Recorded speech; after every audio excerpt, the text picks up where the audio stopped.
Hello दोस्तों, आज की कहानी है औकात। हद करती हैं भाभी आप भी। अभी तक आपको अपने ऊपर पैसे खर्च करना नहीं आया। मुझे देखिए, आज मेरे पास कम से कम 10 लाख के जेवर हैं और कोई भी कपड़ा 4-5 हजार से नीचे का नहीं पहनती और मेरे दोनों बच्चों को ब्रांडेड कपड़े ही भाते हैं। प्लीज भाभी, आप अब मेरे बच्चों के लिए और मेरे लिए कुछ मत खरीदा करिए। आप पैसे दे दिया करिए, मैं अपने पास से और मिला ब्रांडेड कपड़े खरीद लूंगी।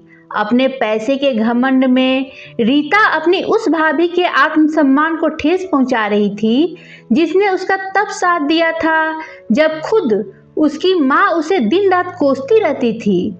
रीता की बात सुन सोनल सिर्फ मुस्कुराकर रह गई।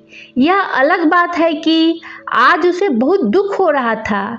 उसने वहीं पास बैठी सास कमला जी को देखा, जिनकी आंखें अपनी बेटी के ऐश्वर्य के अभिमान में चमक रही थी और सोनल को बहुत ही उपेक्षा की नज़र से देख रही थी। रीता अपने बच्चों के साथ भाई दूज पर आई थी। सोनल ने अपनी सामर्थ्य के अनुसार उसे कपड़े दिए, लेकिन रीता ने लेने से इनकार कर दिया और साथ ही अपनी भाभी को अपने पैसे का रुबाब दिखाने लगी। रीता सोनल के बच्चों को बुलाकर उनके लिए लाए कपड़े उन्हें देने लगी और साथ में वो कपड़े भी जो उसकी भाभी लाई थी, मोनू और कुहू। यह देखो, बुआ के राज में तुम लोग भी ब्रांडेड कपड़े पहन लो, वरना भैया भाभी के पास इतने पैसे कहाँ कि तुम लोगों को इतने महंगे कपड़े दिला सके। घर का खर्च चल जाए वही बहुत है। मोनू और कुहू बुआ की बात सुनकर स्तब्ध थे। उन्हें बिल्कुल भी अच्छा नहीं लगा। मोनू छोटा था इसलिए कुछ नहीं बोला, लेकिन कुहू उसे सहन नहीं हुआ। वो बोल पड़ी, बुआ जी, मेरे मम्मी पापा भले ही ब्रांडेड और महंगे कपड़े नहीं दिलाते, लेकिन उनका प्यार 100% ब्रांडेड और सबसे महंगा है, जो शायद आपके पास नहीं है बुआ। कुहू कुछ और बोलने वाली थी, लेकिन तभी कमला जी उसे डांटने लगी। आजकल तेरी जुबान बहुत तेज चलने लगी है। मेरे सामने ही तुम बुआ का अपमान कर रही हो। माफी मांगो। आपके सामने बुआ जी मेरे मम्मी पापा का अपमान कर रही है, वो आपको नहीं दिखा? माफी नहीं मांगूंगी, मैंने कुछ गलत नहीं किया है।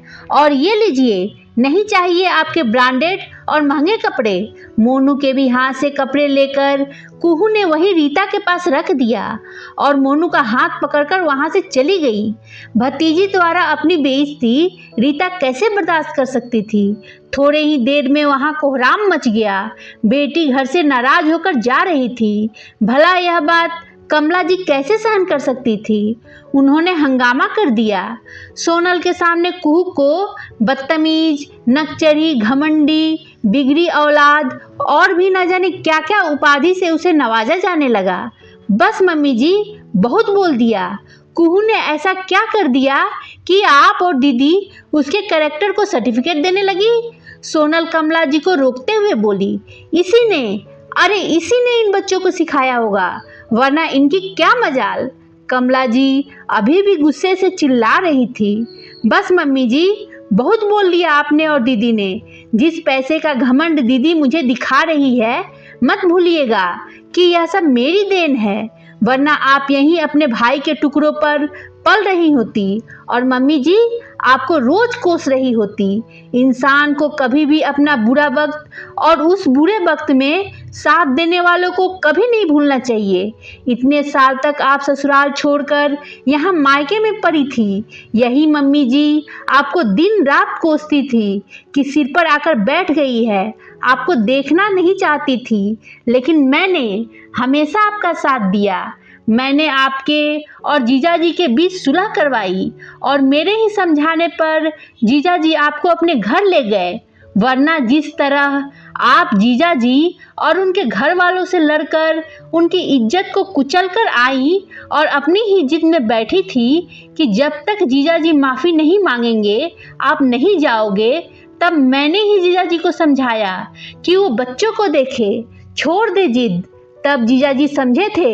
आज आप दोनों के बीच रिश्ते सही हो गए, इसलिए आज आप पैसों के बिस्तर पर लौट रही हैं और आप मुझे और मेरे बच्चों को ही पैसों का रूप दिखा रही हैं। ब्रांडेड कपड़ों की जगह अपने रिश्तों में ईमानदारी दिखाई होती, लेकिन आप लोगों का प्यार तो पैसों पर टिका है।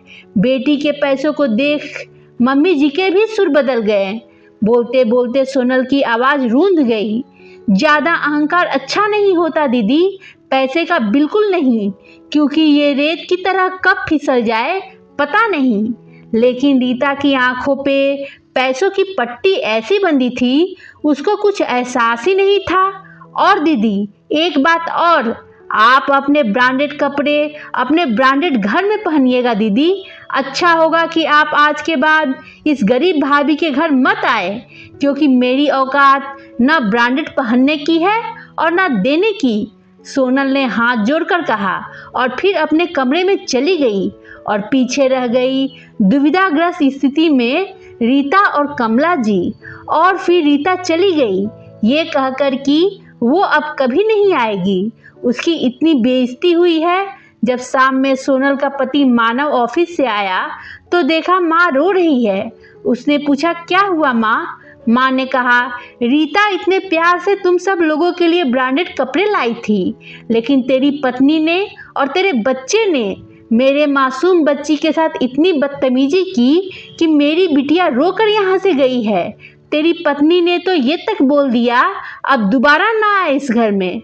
मानव ने पत्नी और बच्चों को आवाज लगाई और पूछा बच्चों, बुआ के साथ आप लोगों ने बदतमीजी क्यों की? जो सच था वो बच्चों ने मानव को बोल दिया। मानव ने कहा क्यों माँ, क्या गलती है मेरे बच्चों की और पत्नी की? भले हम ब्रांडेड कपड़े नहीं पहनते, लेकिन आप बताइए आपको कभी किसी चीज की कमी होने दी है?